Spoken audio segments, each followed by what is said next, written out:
በጣም ሰራ ነበር እዛ ማለት ነው። ገንዘብ እየላኩ ነበር። እዚህ ቤትም ተገዛልኝ፣ መኪናም ተገዝቷል ምናምን።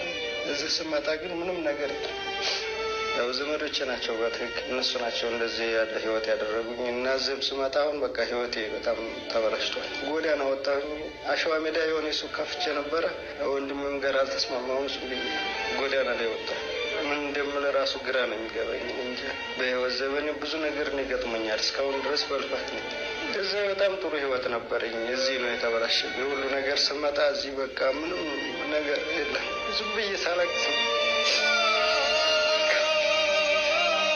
እስካሁን ሁላ ዝም ብዬ በቃ ትዝ በሚለኝ ሰዓት ነው የዘመዶቼ ራሱ ገንዘብ አግኝቼ ምንም ነገር አላደረኩላትም። ለልጄ ራሱ ምንም ነገር አላደረኩላትም። ሳለቅስ የምውለው ማድረው ራሱ ለልጄ ነው። የምለው ነገር ነው የሚጠፋኝ። እናትና አባት በልጅ ጨከነ፣ ወንድም በወንድሙ ጨከነ። እንዴት አስችሏቸው 11 ዓመት የለፋበትን መኪና ገዝተንልሃል፣ ቤት ሰርተንልሃል ያሉት ምንም ነገር የለም። በመጨረሻ ጎዳና ላይ አላስጠለሉትም እንኳ ጎዳና ላይ ጣሉት። በጣም ያሳዝናል። የኛ የስደት የገዛ ቤተሰቦቻችን እናት፣ አባት፣ ወንድም እንደ መከዳት የሚያም ነገር የለም። ደግማ ለፍታ ያፈራችው ንብረቷ በባለቤቷ አቶ ታደለ ገብረ መድህን ገብረ ማርያም ተዘርፍ ያለው ማለቷን ተከትሎ በርካቶች ጥሪ እያስተላለፉ ነው። አንተ ወንድምንም ቢቸግር ተሸክሞ ይበላል። እሷ ሴት ናት፣ በዛ ላይ የኢትዮጵያ ብሔራዊ ጀግና ናት። በተቻለ መጠን የአትሌት ገለቴን አብሰ ሳቋን መልሰው አንተናምና በህግ ብቻም ሳይሆን በእምነት ትዳር ፈጽማ ውክልና ሁሉ ሰታይን ማድረግ እጅግ የሚያሳፍርህ ተግባር ነው። ህይወቷን በሙሉ በላቧ ያፈራችውን ንብረት በብልጠት ነጥቀህ ጎዳና መጣል ከአንድ ፈሪሃ እግዚአብሔር ካለው ኢትዮጵያዊ አይጠበቅም። በፍጥነት ይህን ንብረት መልስ እያሉ ነው። ሌሎች ደግሞ ፍቺ አዲስ ነገር አይደለም፣ ነገር ግን ህይወቷን በሙሉ በላቧ ያገኘችውን ንብረት በሙሉ የሸመጠጠ ሰው ከሃዲና ሌባ እንጂ ሌላ ምንም ሊባል አይችልም እያሉ ነው። በጋብቻ ስም ጠቅልሎ ወስዶ የብሔራዊ ጀግና ለጉዳ መዳረግ ያውም ሴት ልጅ በሰማይ በኃጢአት ምድር አለፍ ሲልም ወንጀል ነው፣ በቁጥጥር ስር መዋል ያለበት ሲሉ በርካቶች ጥሪ እያቀረቡ ነው። የጀግናውን አትሌት ጉዳይ የኢትዮጵያ መንግስት ሆነ የኢትዮጵያ ሴቶች መብት ተቋማት ጣልቃ ለመግባት ጉዳዩን ሊመረምሩና ፍትህ ሊሰጧት ይገባልም እየተባለ ነው። ህጋዊ መንገዶችን ብቻ መከተል ሰበብ የጀግናችን 11 ቤት 4 መኪና ሸምጥጥ አድርጎ ክዶ የልበላና ወረኛ በግልጽ አማርኛ ሌባ ተብሎ ፍርድ ቤት መውረድ አለበት የሚል ጠንከር ያሉ ድምጾች እየተሰሙ ነው። ይህን ጫና ተከትሎ የአትሌት ገለቴ ቡርቃ ባለቤት አቶ ታደለ ገብረ መድህን መስማማቱ ተገልጿል። ለሰይፉ ሾው ደውሎ ከሰሞኑ በአንዱ ቀን ሰይፉ ሾው ላይ ቀርቦ ቃለ መጠይቅ እንደሚሰጥ ጉዳዩንም ለኢትዮጵያ ሕዝብ እንደሚያደርግ ተገልጿል። በእርግጥ አቶ ታደለ ቀደም ያሉ ፎቶዎች እንጂ የቅርብ ጊዜ ፎቶ የቪዲዮ የሚሆን ሌሎች ማስረጃዎች የሉትም። በዚህ ፎቶ ላይ የምትመለከቷቸው ከገለቴ ቡርቃ ጋር በተለያየ ሁኔታ የተነሳቸው ፎቶዎች ግን የራሱ የቀደመው ባለቤቷ አቶ ታደለ ገብረ መድህን ፎቶዎች ናቸው። ስለዚህ እርሱ በቅርቡ በቴሌቪዥን ቀርቦ ለኢትዮጵያ ሕዝብ ይፋ እንደሚያደርግ ቢገልጽም ከዛ በኋላ ግን በርካቶች በማህበራዊ ሚዲያ በቁጥጥር ስር ውለዋል እያሉ ነው። ይሁንና ሁሉ ስፖርት ጉዳዩን ለማጣራት በተለያየ መንገድ ቢሞክርም እስካሁን በትክክል በቁጥጥር ስር ውለዋል ስለሚል የተጣራ መረጃ አላገኘም። ይሁንና ዛሬ አንድ አዲስ ትልቅ ጉዳይ ይጠበቃል። ይህም የአትሌት ገለቴ ጉዳይ የ2-3 ቀን በቴሌቪዥን ከተላለፈ በኋላ ወደ ሶሻል ሚዲያ መጥቷል። ህዝቡ እየተቀባበለ የሳምንት አጀንዳው አድርጎታል። የጉዳዩ ክብደትና የደረሰባት በደል ከህዝብ አጋርነት ያለፈ የመንግስት አጀንዳ እስከመሆን መድረሱ አንድ ትልቅ ስኬት እየተባለ ነው። የኢትዮጵያ አትሌቲክስ ፌዴሬሽን ዛሬ 4 ሰዓት የአትሌቷን ጉዳይ በተመለከተ ለሀገር ውስጥ ሚዲያዎች መግለጫ ይሰጣል። በተመሳሳይም የፌዴራል ፖሊስ የፌዴራል ከፍተኛ ፍርድ ቤት የደረሰባትን የመዘረፍ ወንጀል በትኩረት እንደሚከታተሉና ዘርፎ የከዳትን የቀድሞ ባሏን ህግ ፊት ለማቅረብ ስራ ውስጥ እንደሚገባ አሳውቋል። በእርግጥ ከፍተኛ ፍርድ ቤት ውስጥ ከሰበር ሰሚ ችሎት ስትደርስ እስካሁን ከፈረደባት በኋላ አሁን ምን ተገኘና ነው ወደዛ የሚመለሰው የሚለው እንዳለ ሆኖ ግን እነርሱም እጃቸው ሊኖርበት ስለመቻል አለመቻሉ ግን ሌላ ማጣሪያ የሚፈልግ ነው የሚሉ ድምጾች እየተሰሙ ነው። በእርግጥ አትሌቷ የደረሰባት በደል የኢትዮጵያ ህዝብ ይወቅልኝ ብላ በድፍረት ወደ ሚዲያ ስትወጣ ህዝቡ ከጎኗ በመሆን አለንሽ በማለት ከፍተኛ ድጋፍና ድምጽ እየሆናት ይገኛል። እውነት በላቧ ያፈራችውን 10 ቤቶች እንዲሁም 4 መኪኖቿን አምና ባገባችው ባሏ መካድ በራሱ የሚፈጥረው የሌላ ጭንቀት እያለ በተጨማሪ ትናንት ሀብታም የነበረች አትሌት ምንም የሌላት መናጤ ድሃ ሆና ጎዳና ሊያስጥል የሚችል ክህደት ተፈጽሞባት የኢትዮጵያ ህዝብ ከጎኗ መቆሙ በእርግጥም ትክክል ነው እየተባለ ነው። በአረብ ሀገር የበርካታ ዓመታት ነዋሪ የነበረች ሲሆን የቡታጅራ ልዩ ስሙ ኬላ አካባቢ ተወላጅ ነች። ከብዙ ዓመታት የውጭ ሀገር ቆይታ በኋላ ወደ ሀገሯ ስትመለስ ያፈራችውን ንብረት በሙሉ ያሰራችውን ቤት ሳይቀር ወንድሟና እናቷ አውድመውና አባክኖ ሲጠብቋት አገኘች። ንብረቷና ገንዘቧን በተመለከተ ስትጠይቃቸው እንደለመድሽው ሸቃቅለሽ ብይ የሚል ልብ ሰባሪ ቃል ሰነዘሩባት። በዚህ ምክንያት በአእምሮ ህመም የተጠቃችው ትዕግስት ለመዳን ባስኬቶ ዞን ወደሚገኘው አቡነ አረጋዊ ገዳም ጸበል ገባች። ለአንድ ዓመት ያህል እዚያ ቆይታ ጤንነቷ የተመለሰ ባለበት ሁኔታ በትላንትናው ዕለት እጅግ ልብ ሰባሪና በሚያሳዝን ሁኔታ ራሷን አጥፍታ ተገኝታለች። ለቤተሰቦቿና ለወዳጆቿ በሙሉ መጽናናትን እንመኛለን። ሰላም ሰላም፣ ውድና የተከበራችሁ የአዚቲ ቤተሰቦች እንዴት ናችሁ? ሰላማችሁ ብዝት ትርፍርፍ ይበልልኝ። ዛሬ መጥተናል። እንግዲህ መግቢያ ላይ እንዳያችሁት በጣም በሚያሳዝን ታሪኮች ነው ዛሬ የመጣ ነው። ምን የአረብ ሀገሮቹ ብቻ፣ ምን የመዳም ቅመሞች ብቻ፣ ምን የባባረኞች ብቻ፣ ሌሎችም አሉ ምንላቸው ታዋቂ ሰዎችም እየተዘረፉ ነው፣ የኔ ባሉት ሰው ማለት ነው። እና በጣም ያሳዝናል። ለማን ነው የምንጮኸው? ወዴት ነው ምንለው? ፍትህ ስኬት ነው የሚገኘው ማለት ነው። እና እንግዲህ የገለቴ ብርቁ በጣም ልብ የሚሰብር ዜና ነው። የእሷም ከፋ ከምንም በላይ ማለት ነው። ድፍረቱ ራሱ ሰውየው በጣም ነው የሚያሳዝነው። ይህ ወንድማችን መግቢያ ላይ እንግዲህ ይህን ቪዲዮ ስታዩ እባካችሁ ላይክ አርጉ፣ ሼር አርጉ፣ ለሁሉም እንዲደርስ እንዲማሩበት። ምክንያቱም መግቢያ ላይ አይታችኋል እነዚህ ሁለት ልጆች የስደተኞቹንም ማለት ነው ከገለቴ ተጨማሪ ማለት ነው። እና ይህ ወንድማችን 11 ዓመት በስደት ሳውዲ አረቢያ ላይ ሪያድና መዲና በግ በመጠበቅ ፍየሎች በመጠበቅ ግመል በመጠበቅ ተሰማርቶ በዚህ በበረሃ በፀሐይ ሲሰቃይ 11 ዓመት ሰርቶ ወደ ሀገር ብር ይልክ ነበረ። እናቱና ወንድሞቹ ቤተሰቦቹ መኪና ገዝተንልሃል፣ እቤት ገዝተንልሃል እያሉ ብሩን እልም አድርገውታል። እሱ አጋጣሚ የያዝና በባህር ነው የመጣ። ተይዞ ወደ ሀገር ሲገባ መኪናም የለም ብርም የለም ምንም የለም። እንዳያችሁት ጎዳና ላይ ወድቆ እያለቀሰ ነው። ትንሽ ያስኳት ብር ነበረች። በሷም ሽሮ ሜዳ ላይ ሱቅ ከፈትኩ አለ። ሱቅ ከፍቼ ያም ሱቅ ሊሆንልኝ አልቻለም። ከወንድሜም ጋር አልተስማማውም። በቃ በብስጭትም ገንዘቡን ሁሉ እያጠፋፋው አሁን ጎዳና ላይ ወጥቻለሁ ብሎ እንደዚህ ስቅስቅ ብሎ እያለቀሰ፣ ግን ምንድን ነው ወላጆች ምን ነክቷችሁ ነው በስደተኛ ላይ የምትጨክኑት? የእውነቴን ነው ምለው። እኛ ስደተኞች እኮ አይደለም ሌላ ባዳ ወላጅ ሁሉ ይጨክንብናል። ምንድን ነው? እችም እህታችን መግቢያ ላይ ያያችኋት እንግዲህ ትዕግስት ሙሉ መረጃውን አስገብቼ ይላችኋለሁ። እሷም እንደዚሁ በቡታጅራ ሳውዲ አረቢያ እሷም ወደ 8 ዓመት ሰርታ ስትገባ ከ8 ዓመት በኋላ ቤት ሰራንልሽ ይሄን አደረግንልሽ ያሏትን ገንዘብ ልምልም አድርገው ቤትም የለም ብርም የለም ምንም የለም ስገባ ባዶ አድርገዋታል። ተመሳሳይ ታሪክ ነው። እሷም አይሚሯ ይነካል፣ ወደ ጸበል ትገባለች ማለት ነው። እነሱም የታለ ስትል ባክሽ ስትፈልጊ እንደለመድሽው ሂደሽ ሸቅለሽ ቢሸቃልነትሽን ብለው መልስ ይሰጧታል ማለት ነው። ማለት እኛ ሁሌ ሸቃላ ሆነን ሸቃልነትን እየሰራን መኖር አለብን? ተሰደን አገር መግባት እንደ ሰው መኖር የለብንም? ኢትዮጵያዊ አይደለንም? እኛ የተሰደድ ነው እኛ ኩንን ለማንም ደራሽ ቀድም ደራሽ ማለት ነው። ግን በጣም ያሳዝናል። ቤተሰብ ይጨክናል። እችም ልጅ አቡነ አረጋዊ ጸበል እንግዲህ ስትጠመቅ ትቆያለች። በእነሱ ምክንያት ህይወቷ ጠፍቶ የተገኘችው እንዳያችሁት ማለት ነው። በጣም ያሳዝናል የእውነት። የዚህ ልጅም ጎዳና ላይ የወጣውም በቤተሰብ ነው። ከምንም በላይ የሚያመው ባዳ ይሻላል። ባል ሲበላ ሌላ ጓደኛ ሲበላ ይሻላል፣ ፍቅረኛ ሲበላ ይሻላል። ምክንያቱም እናት አባት፣ ወንድም እህት በእንደዚህ በስጋችሁ ደግሞ ስትከዱ በጣም ያማል። ማንነታችሁን ትጠላላችሁ፣ ሰው ትጠላላችሁ። አካባቢያችሁ ያለው ሰው ሁሉ አውሬ ነው የሚሆንባችሁ። ምክንያቱም እናት ካልታመነች፣ አባት ካልታመነ፣ ወንድም እህት ካልታመነ ከዛ የበለጠ ሌላው ትርፍ ነው እና በጣም ያሳዝናል። እንግዲህ የገለቴ ባል ደግሞ እንደዚሁ ተስማማ ተብሏል ማለት ነው። ስምምነቱን እንደወሰደ ነው የሰማነው ማለት ነው። ተስማምቻለሁ ብሏል። መግቢያ ላይ እንደሰማችሁት እንግዲህ ተስማምቷል። አሁን በሚቀጥለው ሴፉ ጋር ይቀርባል፣ ሀሳቡንም ይሰጣል። እንዲሁም ተይዟል እየተባለ ነው። እሰይ ቢታሰር የሚታሰር፣ ምክንያቱም ያደረገው ግፍ አይደለም። እንግዲህ ይህን ወንድማችንን እዩት። መኪና አለህ ቤት አለህ የተባለ 11 ዓመት የተሰቃየው እንደዚህ ጎዳና ላይ ወጥቶ ራሱን ጥሉ ሲታይ እውነት ያማል። ቅስም አይሰብርም?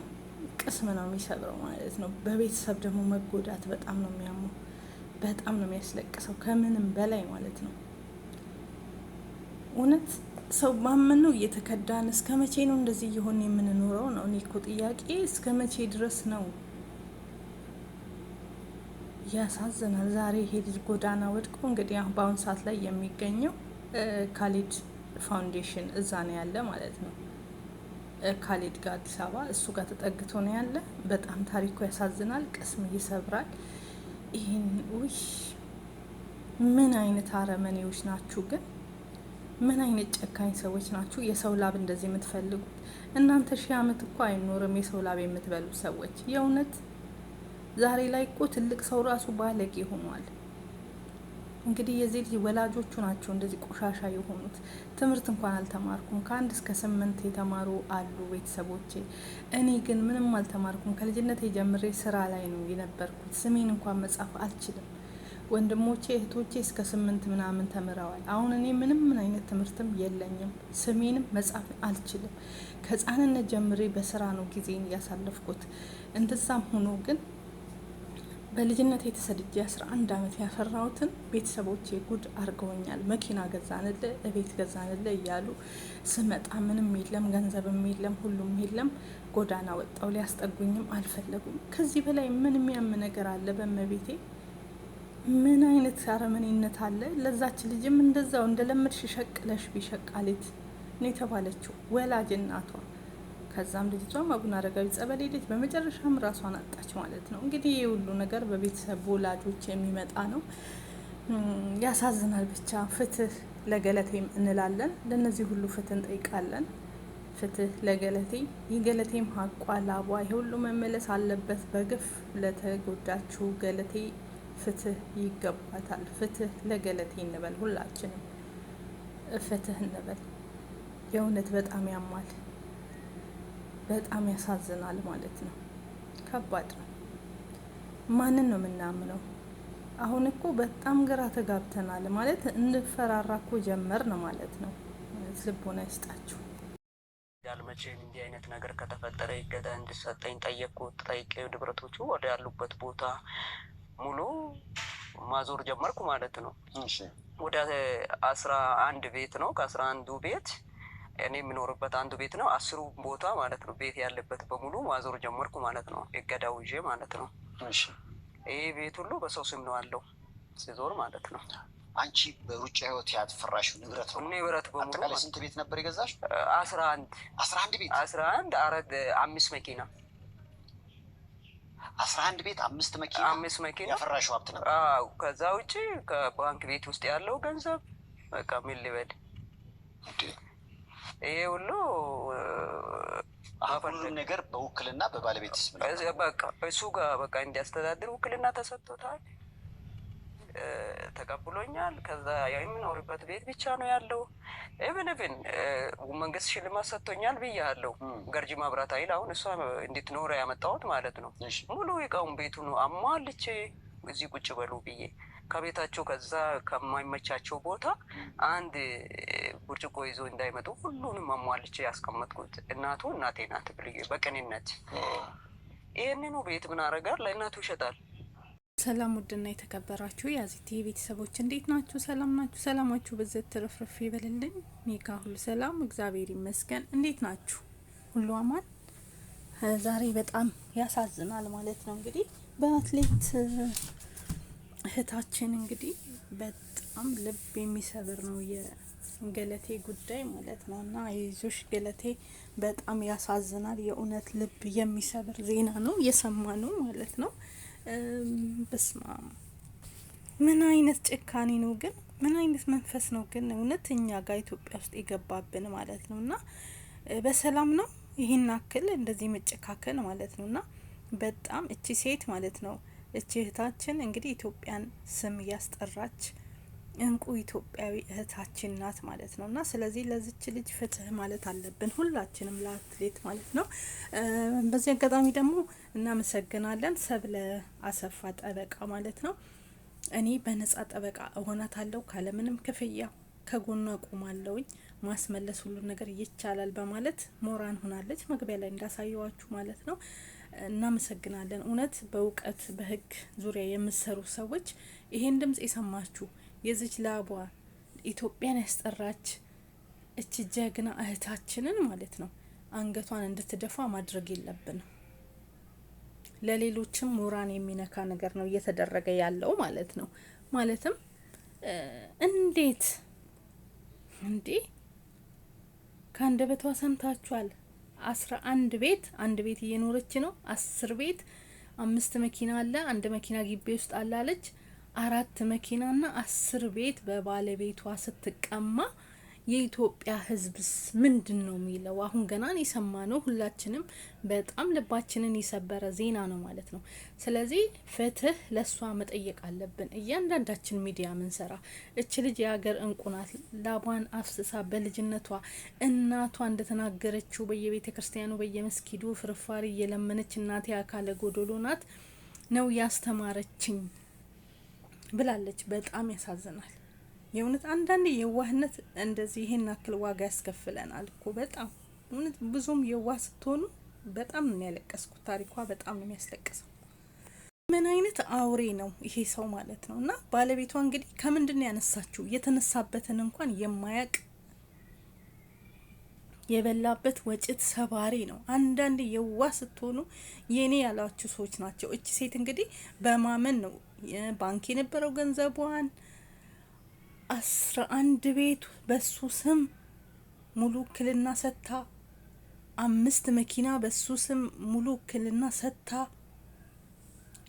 እንደዚህ መከራይታ አካለ ጎዶሎ ሆና ያስተማረቻት እናት አልቅሳ ዛሬ ያስቀረቻት ይሄም አልፎ ተርፎ ማለት ነው እንደገና በጡቴ ብላ ለምና ወደ ስራዋ እንኳን እንዳትመለስ ዛሬ እየተረዳች ያለች ሴት ናት። እቺ ሴት ይሄ ሁሉ ንብረቷ በማንም ወሮ በላ ዱርዬ ተቀምታ ማለት ነው። ስለዚህ የእውነት ህግ ካለ ኢትዮጵያ ውስጥ የዚች ምስኪን ሴት የዚች የዋህ ሴት ገንዘቧ ሀቋ መመለስ አለበት። ሁላችሁም ከፈጣሪ ታገኛላችሁ። ለዚች ሴት መቆም አለባችሁ። እውነትና እውነትን ማውራት ከፈለግን ማለት ነው። ህግ ካለ ትክክለኛ ህግ እዚህ ጋር ማሳየት አለ። ዶክተር አብይ እሷን ማስተላልፋለች። ለዚች ሴት እንባዋን አብስላት ነው ድምጻችንን ማሰማት ያለብን። የእውነት እንዴ በጣም ያሳዝናል። በዛ ላይ እየተከታተሏት እንደሆነ የግድያ ሙከራ እየተደረገባት እንደሆነ ሴፉ ላይ ተናግራለች። ሰምታችሁታል ከአንደበቷ። ለምን እስከ መቼ ነው ይሄ? እስከ መቼ ነው አንገታችን ምንደፋው? እስከ መቼ ነው ምናነባው? እንዴ አልበዛም እንዴ? ከምር በጣም ያሳዘነችኝ ይሄ ባለጌ ይሄ ሁሉ ገንዘቧን ወስዶ ከምንድን ያነሳች? የተነሳበትን እንኳን የማያውቅ አበሻ ሲጀመር ጥጋብ አይወድም። ይቅርታ አድርጉልኝ እንጂ እኛ ስንጠግብ እንዳህያ ነን አበሾች። ይሄ የታክሲ ሹፌር የነበረ ሲወስዳት ሲያመጣት የነበረ ሹፌሯ የነበረን ሰው ነው አንስታ ሳትንቀው ገንዘብ አለኝ ብላ ሳትጥለው ማለት ነው። የፍቅር ጥያቄ ሲጠይቅ እሺ አልኩት፣ ግራና ቀኙንም አላቅም ምኑንም አላቅም፣ እሺ ብዬ በዛው ተጋባን። የሚሄድበት ቦታ መዞርበት ቦታ ሁሉ ይዤው ነው መዞረው አለች። በሄደችበት አይቶ የማያውቀውን ስታሳይ ሲጠግብ አፍንጫው ላይ ሲደርስ ጊዜ ክደት ጀመረ። ከሱ ደግሞ የእናትየው ክደት። እቺ ባለጌ ናት እናቷ፣ የሱ እናት፣ የባሏ እናት በጣም ባለጌ ቅሌታም ሴት ናት። እሷ ራሱ ዱርዬ ሌባ ናት። ልጇ እንኳን ቢሳሳት ለምን ትሳሳታለ ብላ ካወጣችባት ቦታ ካነሳችባት ከአመድ ላይ ከቆሻሻ ላይ እሷንም ልጇንም አንስታ ለዚህ ያደረሰች ምስጋና እንጂ ልጁ እንኳን ቢሳሳት ወደ ሌላ ቢሄድ ልጅ ያትሳሳት ግፍ ነው እንዲያደረገችህ ናት ከዚህ ሁሉ ያወጣችህ ናት አይሉ። እናት የተባለችው እናቷም ሌባ ናት፣ የሱ እናትም ሌባ ናት፣ የባሏ እናትም ዱርዬ ናት፣ ሌባ ናት፣ ባለጌ ናት። የእውነቴን ነው ምለው። ቆሻሾች ባለጌዎች ናቸው፣ ዘረ ባለጌዎች። እናትስ እንዴት ትክዳለች እንዴ? የልጁ እንኳን ቢሆን እሷ እንዴት ለምን ልጄ ይሄ እኮ ጥሩ አይደለም፣ በፈጣሪም ያስወቅሰናል።